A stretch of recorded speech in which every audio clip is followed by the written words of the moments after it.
Rolls Royce एक ऐसी car company जो सबसे लग्जूरियस कार बनाती है और दुनिया का हर अमीर इंसान रोल्स रॉयस को खरीदने की ख्वाहिश रखता है। लेकिन हैरत यह है कि इस कार कंपनी की शुरुआत एक ऐसे बच्चे ने की थी जिसका सारा बचपन गरीबी में गुजरा। तो दोस्तों, ये बात है 1863 की। इंग्लैंड के एक छोटे से गांव एल्विंटन में फ्रेडरिक हेनरी रॉयस का जन्म हुआ, जो कि अपने 5 बहन भाइयों में सबसे छोटे थे और उनकी फैमिली एक आटा मिल चलाती थी। काम अच्छे से ना चलने की वजह से उनकी फैमिली लंदन जाकर बस गई। 9 साल की उम्र में उनके फादर की डेथ हो गई। घर का खर्च चलाने के लिए उन्हें न्यूज़पेपर बेचने और टेलीग्राम बांटने जैसे कई सारे काम करने पड़े। अपनी आंटी की फाइनेंशियल सपोर्ट से 1878 में हेनरी ने नॉर्दर्न रेलवेज में काम करना शुरू किया। फ्रेडरिक अपने फ्री टाइम में अलजेब्रा, फ्रेंच और इलेक्ट्रिकल इंजीनियरिंग की सेल्फ स्टडी करने लगे। 3 सालों में ही जो पैसे उनके पास थे वो खर्च हो गए। फिर फ्रेडरिक ने लीड्स में एक टूल्स मेकिंग कंपनी में काम किया और फिर वापस लंदन लौटकर एक इलेक्ट्रिक लाइट और पावर कंपनी में काम करने लगे, जो कि स्ट्रीट लाइट बनाती थी।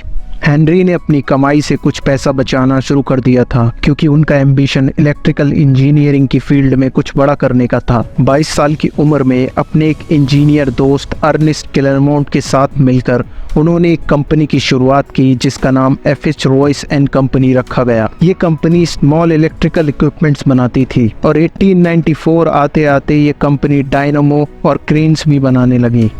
लेकिन आगे चलकर जर्मनी और अमेरिका से आने वाले डायनामो और इलेक्ट्रिकल क्रेन की वजह से कंपटीशन बढ़ता जा रहा था।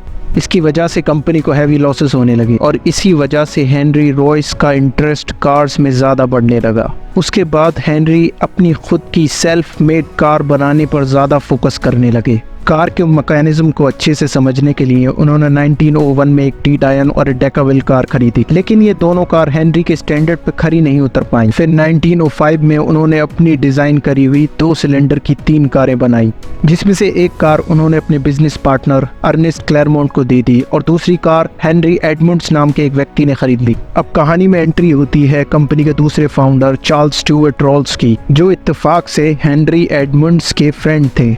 दरअसल जब रॉल्स ने एडमंड्स की कार को देखा तो वह कार उन्हें बहुत पसंद आई। 4 मई 1904 को मिडलैंड होटल में एडमंड ने रॉल्स की रॉयस से मीटिंग कराई। आगे की स्टोरी से पहले आइए जानते हैं रॉल्स के बैकग्राउंड के बारे में। एक सक्सेसफुल एविएटर और कार्स के शौकीन चार्ल्स रॉल्स का जन्म 1877 में एल्विंटन, इंग्लैंड की एक रिच फैमिली में हुआ था और बचपन से ही इंजीनियरिंग के लिए पैशनेट और इंजन्स में छेड़छाड़ करने की वजह से उन्हें डर्टी रॉल्स के नाम से बुलाया जाता था। कैम्ब्रिज के प्रेस्टीजियस ट्रिनिटी कॉलेज से उन्होंने 1898 में अपनी मैकेनिकल इंजीनियरिंग की पढ़ाई कंप्लीट की। आपको जानकर हैरानी होगी कि सिर्फ 18 साल की उम्र में वह अपनी पहली कार प्यूजो फेटन पेरिस से खरीद कर लाए और वो ट्रिनिटी कॉलेज के पहले अंडर ग्रेजुएट बने जिसके पास अपनी खुद की कार थी। और ये उस टाइम पर अपने आप में एक बड़ी बात थी, क्योंकि ज्यादातर लोग तो अभी कार्स के बारे में जानते तक नहीं थे। चार्ल्स ने ग्रेजुएशन कंप्लीट करने के बाद कुछ दिनों तक एक स्टीम यार्ड में काम किया और फिर नॉर्दर्न रेलवेज में काम करने लगे। उन्हें कार्स में ज्यादा इंटरेस्ट था और अपने फादर की फाइनेंशियल सपोर्ट से CS रॉल्स एंड कंपनी के नाम से एक कार डीलरशिप शुरू की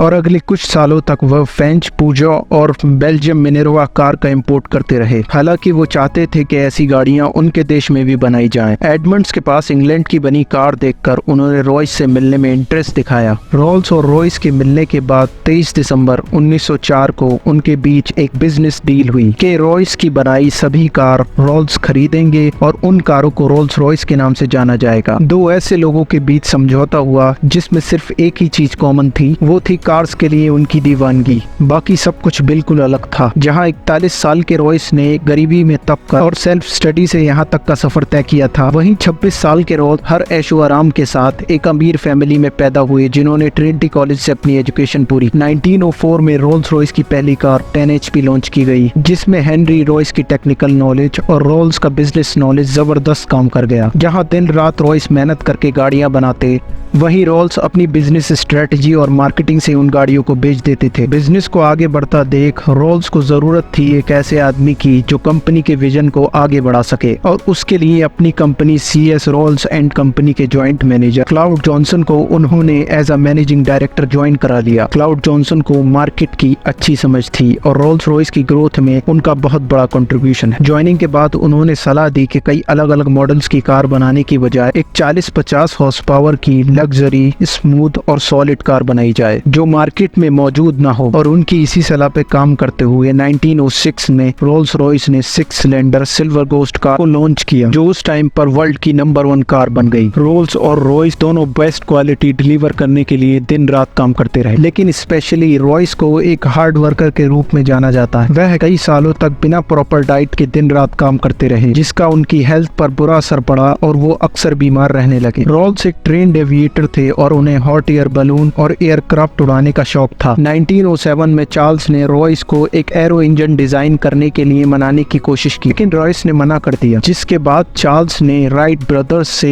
एक राइट फ्लायर प्लेन खरीदा और उससे 200 से ज्यादा उड़ानें भरी। चार्ल्स वो पहले इंसान थे जिन्होंने इंग्लिश चैनल को 45 मिनट में 2 बार क्रॉस किया, लेकिन एक ही महीने बाद सब कुछ बदल गया जब 12 जुलाई 1910 को 32 की एज में चार्ल्स की एक एयर एक्सीडेंट में डेथ हो गई। अब कंपनी की सारी जिम्मेदारी रॉयस पर आ गई, जिनकी तबीयत भी ठीक नहीं रहती थी, लेकिन उन्होंने अपनी मेहनत के दम पर न सिर्फ रोल्स रॉयस की लेगेसी को बरकरार रखा, बल्कि अपने इनोवेटिव डिजाइन, सुपीरियर इंजीनियरिंग और बेहतरीन क्वालिटी से रोल्स रॉयस को दुनिया की बेस्ट कार्स में शामिल कराया। वर्ल्ड वॉर 1 के शुरू होने पर कंपनी ने अपने बिजनेस को एक्सपेंड किया और एरो इंजन बनाने का काम भी शुरू किया, जिसके लिए चार्ल्स ने एक बार रिक्वेस्ट भी किया था।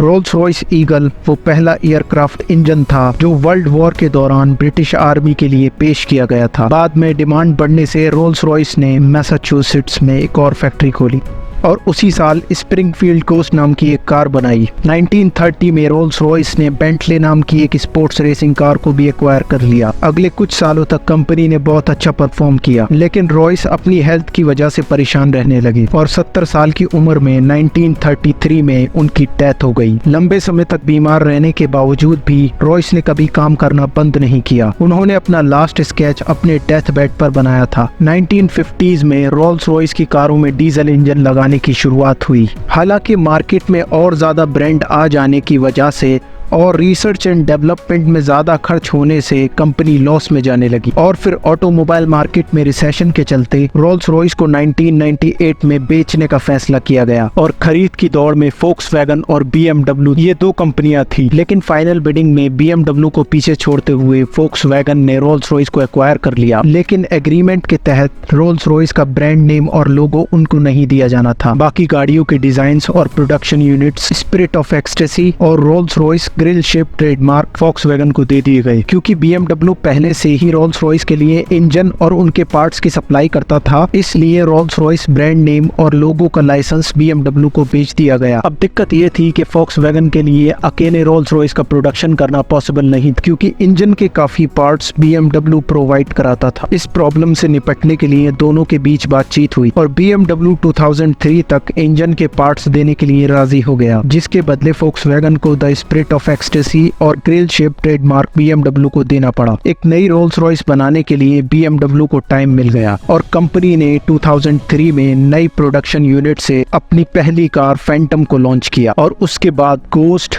रेथ, डॉन और कलिनन जैसी शानदार कारों को लॉन्च किया, जिन्हें ऑलमोस्ट 40 देशों में 130 डीलर्स के थ्रू बेचा जाता है। रोल्स रॉयस आज भी कार इंजीनियरिंग में दुनिया का एक फेमस नाम है और एक ऐसी सक्सेसफुल लग्जरी कार है जिसका कोई मुकाबला नहीं। ये कंपनी आज जिस भी मुकाम पर है वो हेनरी रॉयस और चार्ल्स रोल्स की विजन और हार्डवर्क की देन है। आई होप कि आपको ये वीडियो बहुत पसंद आई होगी। Please subscribe.